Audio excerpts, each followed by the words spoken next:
Selanjutnya untuk alur pelaksanaannya, pada persiapan kita menggunakan asesmen diagnostik. Kemudian pada pelaksanaan, pengenalan, kontekstualisasi yang betul ini, kemudian aksi, refleksi dan tindak lanjut itu bisa kita gunakan dua-duanya, formatif dan sumatif. Kalau formatif itu boleh, ya boleh tidak karena ini untuk mengukur perkembangan. Tapi kalau sumatif pasti. Jadi kami sumatifnya diukur dalam akhir setiap tahap pelaksanaan. Waktunya untuk formatif itu bisa setiap pertemuan, kemudian penilaiannya bisa fasilitator, bisa peserta didik. Kemudian untuk sumatif itu kami pilih untuk asesmen diagnostik yang sudah kami lakukan, bahwa sebelum proyek dimulai, yang pertama kami melihat atau observasi pada rapot mutu pendidikan sehingga muncul skala prioritas dimensi. Jadi nyuwun sewu, untuk dimensi ini memang sudah kita tetapkan dari awal. Di KOSP juga sudah ada, karena kami melihat pada rapot mutu pendidikan yang mana yang harus dulu, yang di tema dan seterusnya. Ini untuk diagnosis pesan atau diskusi, ya. Ini menggali ide kuliner khas Banjarnegara untuk menentukan topik. Kemudian kita masuk ke asesmen formatif. Ini dilaksanakan pada setiap kegiatan pelaksanaan proyek. Teknik yang sudah kami lakukan ini bisa catatan jurnal penilaian oleh pendidik atau fasilitator, penilaian diri, penilaian antar teman oleh peserta didik. Tujuannya adalah untuk ini format dari kami untuk jurnal pengamatan. Ya. Jadi fasilitator hanya menuliskan nama peserta didik dengan capaian terbaik, atau istilahnya, oh ini gotong royong kerja samanya paling menonjol, oh ini yang sama sekali belum terlihat, itu dituliskan. Kemudian di situ nanti tindak lanjutnya fasilitator itu akan, anak ini akan dibagaimanakan. Kayak penilaian Ya, ini karakter contohnya. 13 menit. Jadi awal di sini pengenalan ini fasilitator sudah mulai mengamati, mencatat peserta didik mana yang memerlukan bimbingan, mana yang tidak. Contohnya itu, contohnya di sebelahnya. Cuman iki nang Di khusus situ ada beberapa anak yang sudah dituliskan dengan kelebihan. Ini yang kami gunakan. Jadi dari indikator tadi mungkin hanya ditambah saya begitu, terlibat aktif dari saya, terlibat aktif dan seterusnya. Untuk ini karena menilai diri sendiri, kami memberikan 4 pilihan jawaban. Tidak pernah, kadang-kadang, sering atau selalu.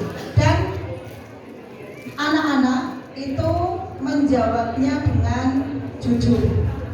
Ya, anak-anak itu jujur sekali karena sudah kami katakan bahwa ini tidak mempengaruhi apapun, hanya kepingin melihat perkembangan mereka.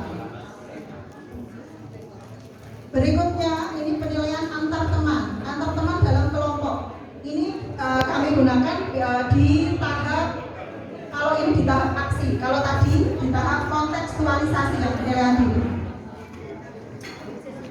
Ini pertanyaan yang kami berikan, ini juga mereka menjawabnya dengan sangat jujur.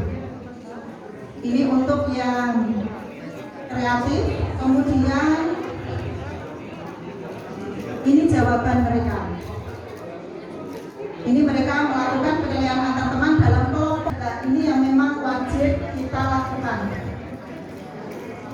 Untuk asesmen sumatif, seperti tadi sudah saya sampaikan, ini kami melaksanakan pada setiap akhir tahap pelaksanaan proyek. Tekniknya kami baru mampu ke observasi atau pengamatan. Di situ kami hanya tidak terlihat dan terlihat. Terus terang tadi sudah saya sampaikan, ini untuk memudahkan fasilitator gampang. memilih. Karena kalau terlalu banyak pilihan, takutnya malah mumet cewek. Ya. Tapi kalau terlihat tidak terlihat, saya rasa kita dengan sekali lihat saja pas di sumatif itu kita sudah bisa mengerti.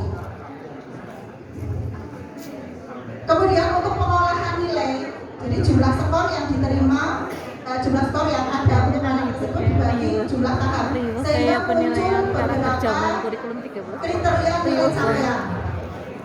Kan di Jumat Itu ungu ana rumus konversi Kemudian nih. untuk nilai capaiannya ini, ya ini sudah kayak IP kuliah ya sampai 4. Mulai berkembang, sudah berkembang sesuai harapan dan sangat berkembang. Ini daftar nilainya. Untuk daftar nilainya ini sengaja kami buat berurutan, tidak terpisah-pisah, karena untuk memudahkan nanti di dalam mengolah nilainya.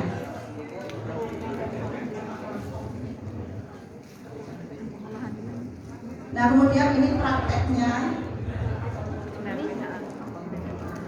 Bisa di tahap aksi, bisa di tahap tidak lanjut. Tetapi mungkin memang ada penekanan-penekanannya. Mungkin kalau dua dimensi akan kelihatan itu di tahap kontekstualisasi. Ini dua-duanya sudah mulai kelihatan. Kemudian di tahap aksi apalagi? Di tahap aksi itu kita bisa dengan jelas menilai mereka, baik itu dimensi gotong royong maupun dimensi kreatifnya. Melalui kegiatan mereka berbagi, kemudian merealisasikan ide, apakah ide itu ada manfaatnya bagi orang lain dan seterusnya.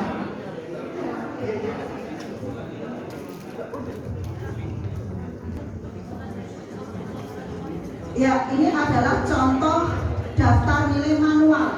Jadi kami membuat nilai manualnya ini sekaligus mungkin sebagai istilahnya alat bantu atau coret-coretan ya Pak, untuk menuju ke arah nilai